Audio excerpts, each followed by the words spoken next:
Chapter 46. Rent of buildings, rent of mines, price of land. Wherever rent exists, differential rent always appears and always follows the same laws as it does in agriculture.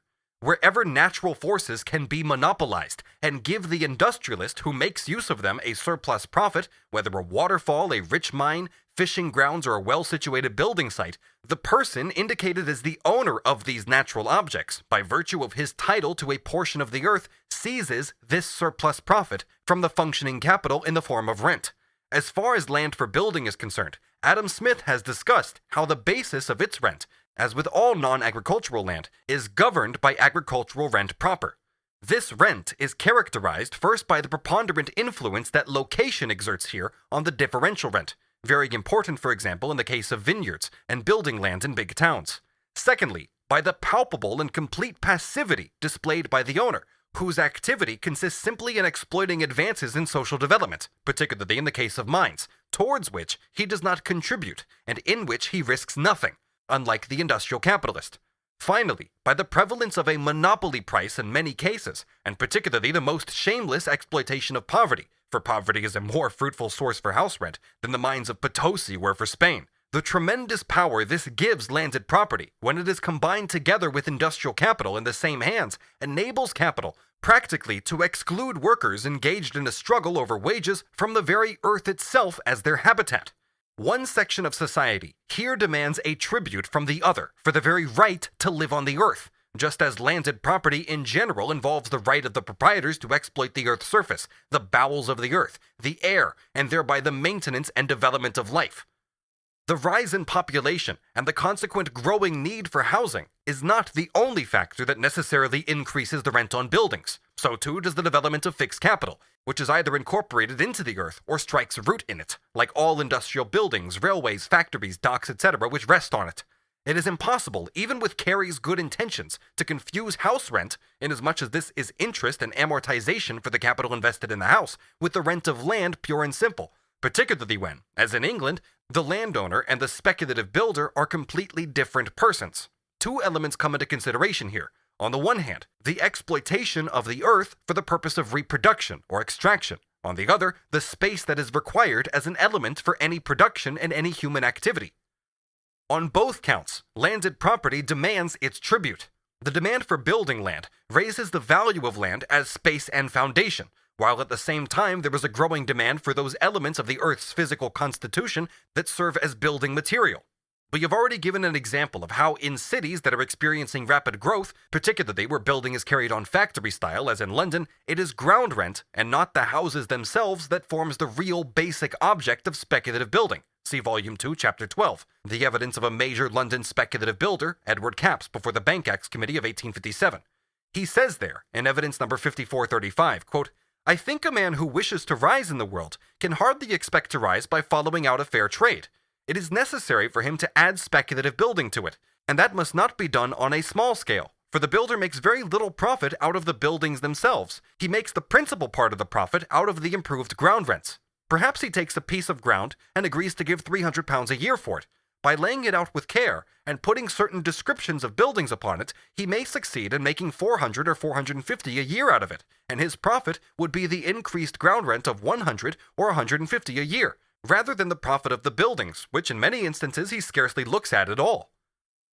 It should not be forgotten in this connection that after the leasehold has expired, and this is 99 years at the most, the land, together with all the buildings on it, and with a ground rent that has in the meantime generally doubled, tripled, or more, reverts from the speculative builder, or his heir, to the original ultimate landowner. The rent of mines is determined in just the same way as agricultural rent. Quote, "There are some of which the produce is barely sufficient to pay the labor, and replace, together with its ordinary profits, the stock employed in working them. They afford some profit to the undertaker of the work, but no rent to the landlord.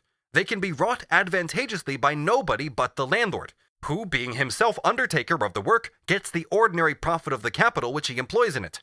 Many coal mines in Scotland are wrought in this manner, and can be wrought in no other. The landlord will allow nobody else to work them without paying some rent, and nobody can afford to pay any." End quote from Adam Smith. It is necessary to distinguish whether the rent flows from an independent monopoly price for the products or the land itself, or whether the products are sold at a monopoly price because there is a rent. By monopoly price, we mean here any price determined simply by the desire and the ability of the buyer to pay, independently of the price of the product as determined by price of production and value. A vineyard bears a monopoly price if it produces wine which is of quite exceptional quality, but can be produced only in a relatively small quantity.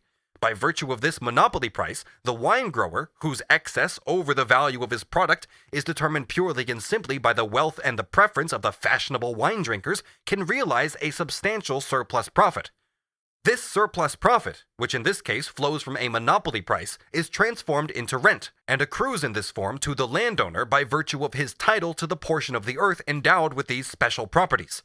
Here, therefore, the monopoly price creates the rent. Conversely, the rent would create the monopoly price if corn were sold not only above its price of production, but also above its value, as a result of the barrier that landed property opposes against rent-free investment of capital in untilled land. The fact that it is only the title a number of people have to property in the earth that enables them to appropriate a part of society's surplus labor as tribute, and in an ever-growing measure as production develops, is concealed by the fact that the capitalized rent, i.e. precisely this capitalized tribute, appears as the price of land, which can be bought and sold just like any other item of trade. For the buyer, therefore, his claim to rent does not appear as something obtained for nothing, without labor, risk, or the entrepreneurial spirit of capital, but rather as the return for his equivalent. Rent seems to him, as we have already noted, simply interest on the capital with which he has purchased the land, and with it the claim to rent. In exactly the same way, it appears to the slave owner who has bought a Negro slave that his property in the Negro is created not by the institution of slavery as such, but rather by the purchase and sale of this commodity. But the purchase does not produce the title, it simply transfers it. The title must be there before it can be bought, and neither one sale nor a series of such sales, their constant repetition, can create this title. It was entirely created by the relations of production. Once these have reached the point where they have to be sloughed off, then the material source, the economically and historically justified source of the title that arises from the process of life's social production, disappears, and with it all transactions based on it. From the standpoint of a higher socioeconomic formation, the private property of particular individuals in the earth will appear just as absurd as the private property of one man in other men. Even an entire society, a nation, or all simultaneously existing societies taken together are not the owners of the earth. They are simply its possessors, its beneficiaries, and have to bequeath it in an improved state to succeeding generations as good heads of the household. In the following analysis of the price of land, we disregard all fluctuations due to competition, all speculation in land, and even petty land ownership where the earth forms the major instrument of the producers, and must therefore be bought by them at some price or other. Case 1. The price of land may rise without an increase in rent, 1. Merely through a fall in the rate of interest, which means that rent is sold more dearly, and so capitalized rent, the price of land, increases. 2. Because of a growth in the interest on the capital incorporated into the land. Case 2. The price of land may rise because the rent increases. The rent may increase because the price of the product of the land rises, in which case the rate of differential rent always rises, whether the rent on the worst cultivated land is high, low, or non-existent. By the rate of differential rent, we mean the ratio between the part of the surplus value that is transformed into rent and the capital advanced to produce the agricultural product. This is different from the ratio between the surplus product and the total product, for the total product does not include all the capital advanced, i.e. it does not include the fixed capital, which continues to exist alongside the product. It is implied in this, however, that on those types of land that bear a differential rent, a growing portion of the product is transformed into excess surplus product. On the worst land, it is the rise in the price of the product of the land that creates rent for the first time, and hence creates the price of land. But rent can also grow without any rise in the price of the agricultural product. This can remain constant or even decline. If it remains constant, rent may grow, leaving aside monopoly prices, because new lands of better quality are cultivated along with equally large capital investments on the older lands, which however are sufficient only to meet the increased demand, so that the governing market price remains unchanged. In this case, the price of the older lands does not rise, but the price of land newly taken up rises above that of the old. Alternatively, however, rent may rise because, with the relative yield remaining the same and the market price too, the amount of capital exploiting the land grows. Thus, even if the rent remains the same in relation to the capital advanced, it might double in amount, say, because the capital itself has doubled. Since there is no fall in the price, the second capital investment yields a surplus profit just as much as the first, which is similarly transformed into rent once the term of the tenancy expires. The amount of rent here rises because the amount of capital producing rent does. The contention that different successive capital investments on the same stretch of land can produce a rent only insofar as their yield is uneven, and hence only insofar as a differential rent arises, would imply that if two capitals of £1,000 each are invested on two fields of equal productivity, only one of them can yield rent, even when these two fields belong to the better class of land which does yield a differential rent.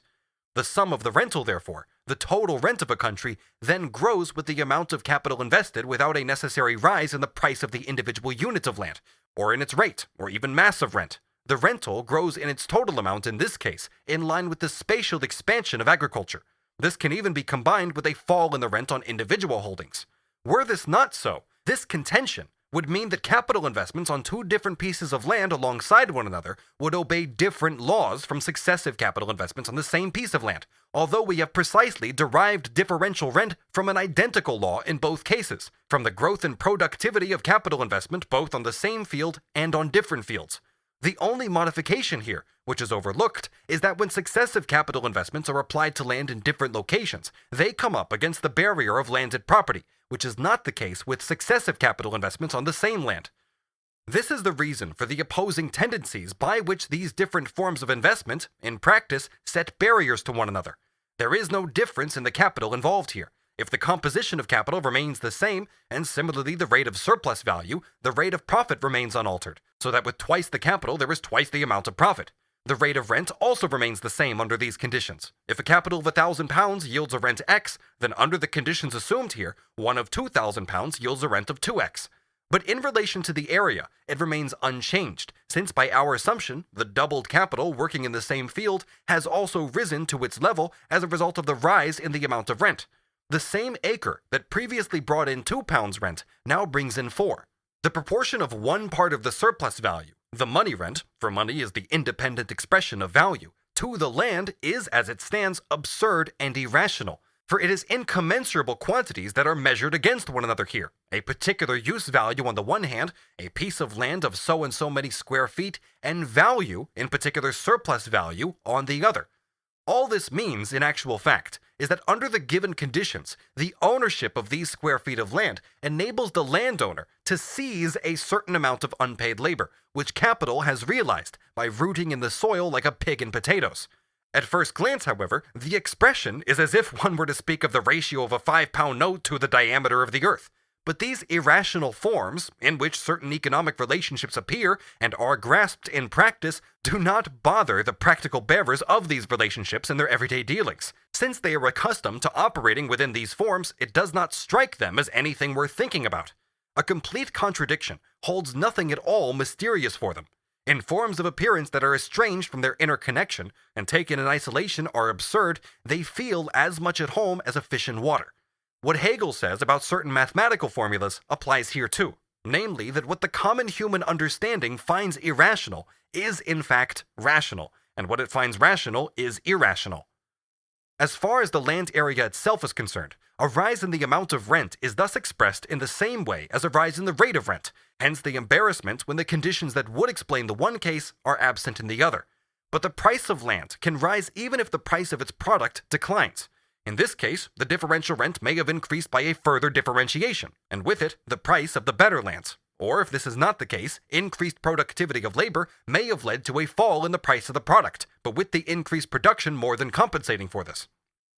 Assume that 1 quarter cost 60 shillings. If 2 quarters were produced on the same acre with the same capital instead of 1 quarter, and the cost fell to 40 shillings, then 2 quarters would fetch 80 shillings, so that the value of the product of the same capital on the same acre would have risen by a third, even though the price per quarter had fallen by a third. The way in which this is possible, even though the product is not sold above its price of production or its value, was expounded by us in dealing with differential rent. In actual fact, it is possible in only 2 ways. Either poor land is withdrawn from competition, but the price of the better land rises if the differential rent grows so that the general improvement has had an uneven effect on the different types of land, or the same price of production on the worst land, and the same value if absolute rent is paid, is expressed in a larger amount of product on account of increased labor productivity. The product still represents the same value as before, but the price of its aliquot parts has fallen, while their number has increased. If the same capital is applied, this is impossible, for in that case the same value is always expressed in any portion of the product. It is possible, however, if an extra capital is invested for gypsum, guano, etc., i.e. for improvements whose effects extend over several years. The condition is that the price of the individual quarter, even though it falls, does not fall in the same ratio as the number of quarters grows. Case 3. These various conditions for a rise in rent, and hence either in the price of land in general or in that of particular types of land, may partly compete with one another, partly exclude one another, and may only take effect in alternation. But it follows from the above discussion that a rise in the price of land does not necessarily mean a rise in rent, and that a rise in rent, which always brings with it a rise in the price of land, does not invariably mean an increase in its products. Instead of returning to the actual natural causes for the exhaustion of land, which incidentally were unknown to any of the economists who wrote about differential rent, on account of the state of agricultural chemistry in their time, resort is made to the superficial conception that there is a limit to the amount of capital which can be invested in a spatially limited field. For example, when the Edinburgh Review counters Richard Jones by saying that the whole of England cannot be fed by cultivating Soho Square. If this is seen as a particular disadvantage of agriculture, precisely the opposite is the case.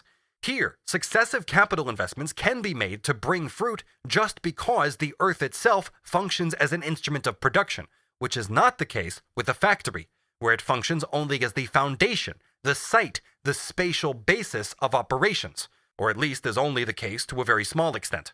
It is certainly possible to concentrate a great productive installation in a small space, compared with fragmented handicraft production, and this is what modern industry does. But once the level of productivity is given, a certain space is always required, and building upwards also has its definite practical limits. Beyond these limits, an expansion of production also requires an expansion outwards. The fixed capital invested in machines, etc., is not improved by use. On the contrary, it depreciates. Here, too, particular improvements are possible as a result of new discoveries, but taking the development of productivity as given, a machine can only deteriorate.